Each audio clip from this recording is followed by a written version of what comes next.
Hello everyone and welcome back to the Common Sense Crypto channel. As with you always, this is Rich doing another video today on XRP. So I hope you're all having a wonderful day today wherever you are in this great world. We're going to talk about XRP and I'm going to share my own post, which I normally never do. So people always ask me when XRP will moon. And if you look at what is going on right now, you can see we are only months away. First, we need regulations, which we will either get in 2024 or early 2025, combined with all the rails Ripple is setting up right now. We see the announcements every day, and I share those announcements with all of you. Once these two things are complete, the flip of the switch will happen. Then suddenly, anyone not holding XRP will be priced out forever. Remember the glitches for XRP? How fast they showed up? Think about the price of XRP going up that fast. People will think it's just another glitch, but that will be the actual price. It will happen when no one expects it without warning. Always be prepared. You know, I put a little bit of thought into this, and I thought all the way back to the beginning of the glitches. And we've seen those glitches all the time for XRP. And a lot of people dismiss them. Other people say that's the testing going on in the background. And that would actually make sense. That's what the flip of the switch moment could actually look like. All of a sudden, the price of XRP moves so quick to a high price, pricing everyone out. That's why I'm always telling you, expect the unexpected and always be prepared. Digital finance is inevitable. The world's financial infrastructure is being upgraded, consistently making sure to have more answers than questions, eliminating confusion, staying ahead of the curve. Now we know all of finance is going digital. We're in the digital age. But take a listen to this. And as I said before, this process is already well underway. You can see here that the international institutions are already positioning themselves for the inevitable future of digital finance that we see. However, global adoption of digital money, commodities, and assets is actually much further advanced than the public narrative would have you believe. So we are beyond where we even think we are right now, because we get announcements and they're big announcements.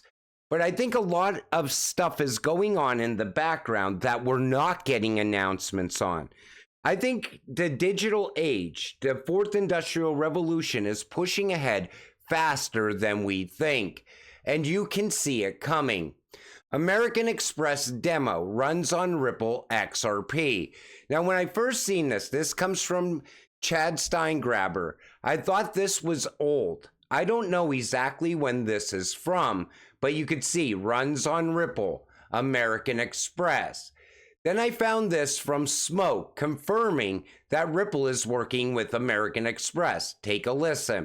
American Express, etc., have been making huge investments and making collaborations to go online and support platforms and really enable merchants to go across continents seamlessly. We've seen recent collaborations such as the fintech Wirecard working with Visa, and of course Ripple now also on our panel working with American Express. These are So they're saying that Ripple is on their panel working with American Express, and they want to make it so merchants could go across borders.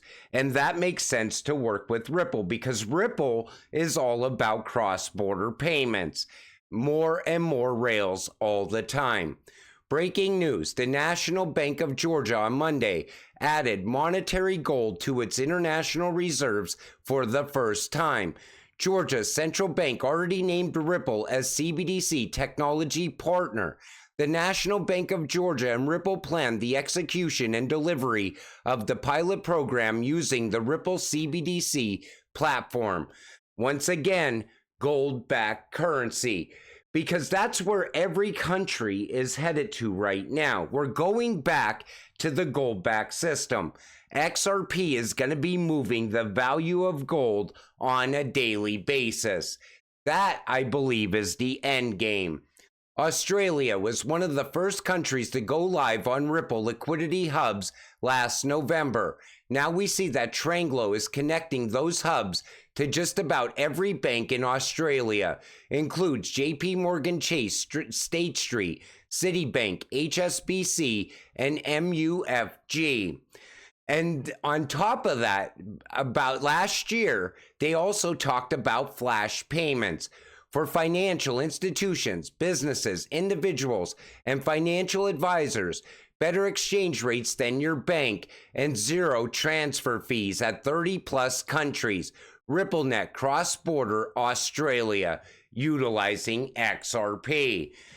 Everything is being put in place right now. And that was the announcement last year, and this is the announcement this year. Now they're connecting everything through Tranglo.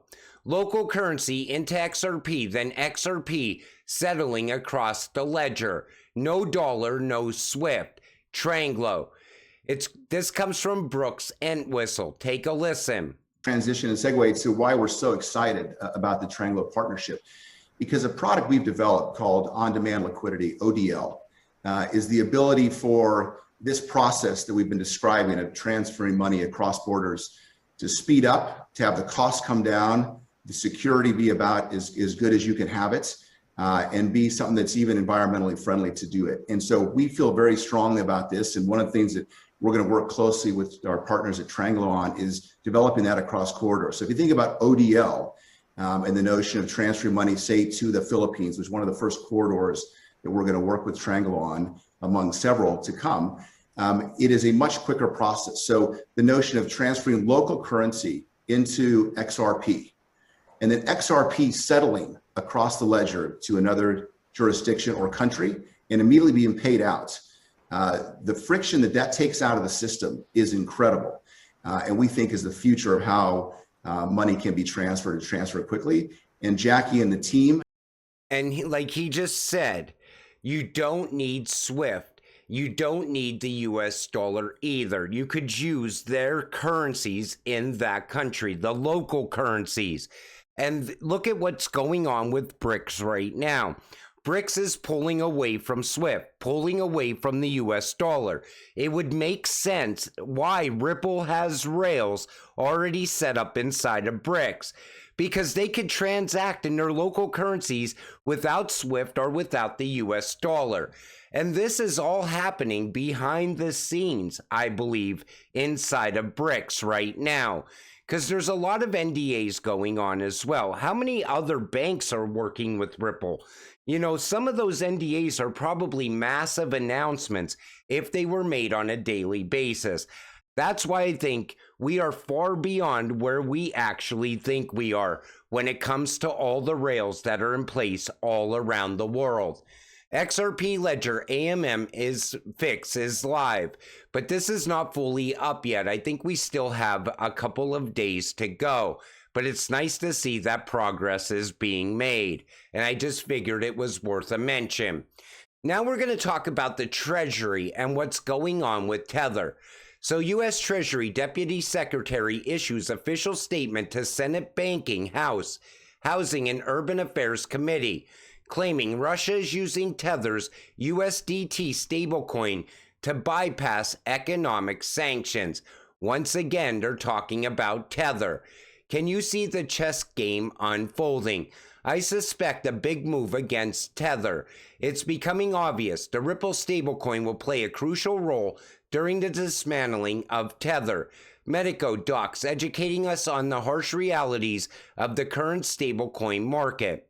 Non-bank issued stablecoins such as USDT issued by Tether operate outside of the traditional banking system, often leading to questions about their regulatory status and the transparency of their reserve holdings. You know, here's what's going on. Tether's not tied to USD, so they want to kill Tether. That's what it comes down to. But there's a problem with it, and I'll show you in a minute. The U.S. Treasury is seeking expansion of its powers to stop any kind of illicit crypto funding, as well as monitoring the crypto exchanges. Take notice how quick they are to target the exchanges. They want to tie exchanges in here so they could also get rid of the crypto exchanges. That's why we've seen Gary amp up towards Coinbase. And I think we're going to see that continue to happen into the future. But here's the problem with Tether. Tether is also a large investor in U.S. Treasury bonds.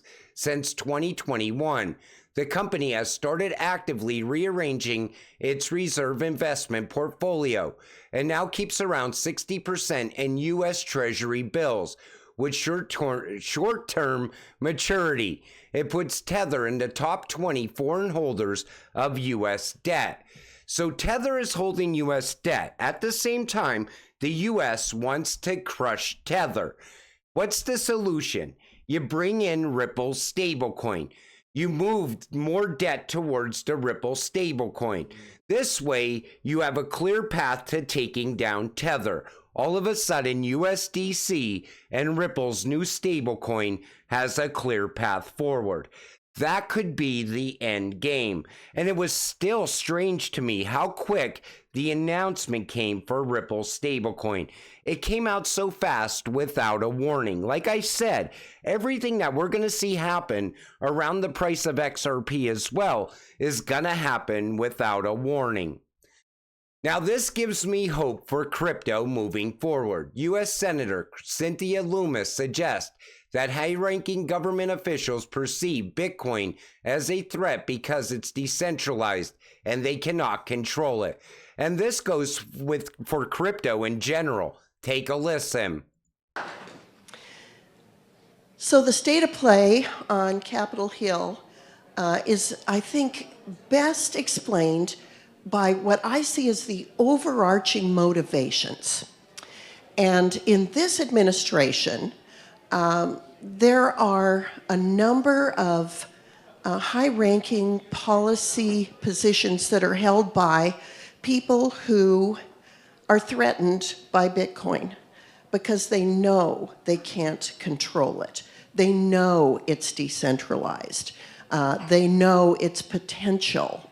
And these are people that are so wedded to the government being in control of the money, how it's spent, how it's used, that they find it threatening that something exists that they can't control.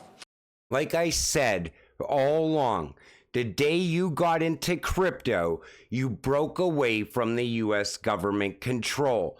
That's the whole problem they have with crypto, and it's not just Bitcoin.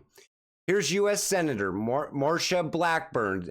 She says Bitcoin is freedom and is for the people who don't trust the fiat currencies. Take a listen.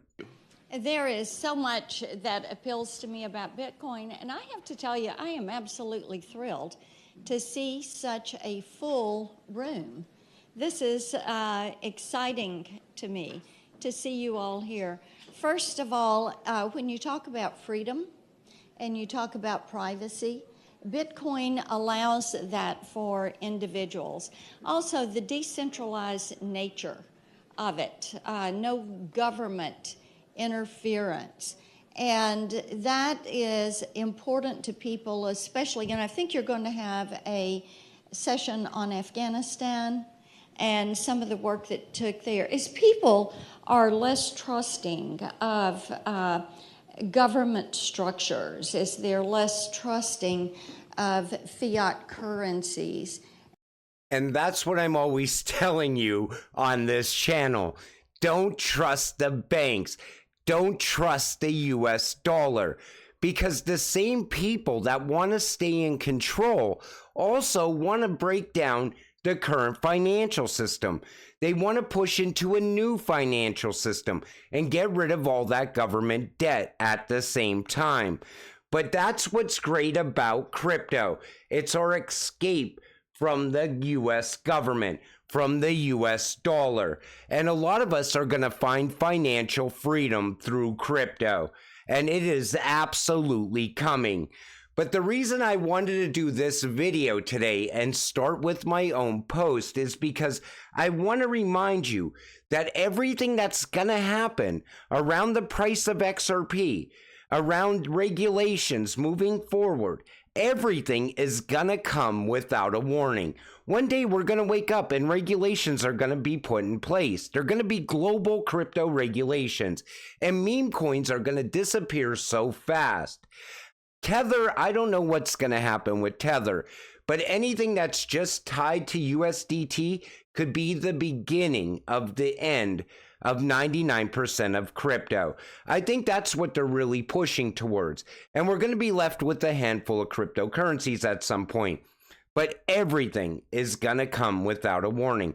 They're not going to say, hey, it's coming on this day or that day. It's the same reason I always remind you that the Ripple SEC settlement is going to happen when it happens. It's going to happen on a day no one expects it to happen. All of a sudden, we're going to look at the price of XRP and it's going to be sitting at a much higher price. And when that flip of the switch moment happens, it's going to come without a warning as well. All of a sudden, people that are sitting on the sidelines are going to be priced out of XRP. And you could see everything setting up for it already. That's why I'm always showing you the facts around XRP, the rails that are getting put in place all around the world. And I think that railway is almost complete. Same thing with crypto regulations. We are on the verge of crypto regulations. Are they going to happen in 2024? I'm not sure. We have the election coming up. I think soon after, though, if it doesn't happen this year, it's going to happen early 2025. But we're only months away now. And until it does all happen, stay patient, stay positive, and let's get rich together. With that said, I'm going to wrap up this video. I want to thank you all for watching. I appreciate all of you. I'll see you in the next one. Have a great night.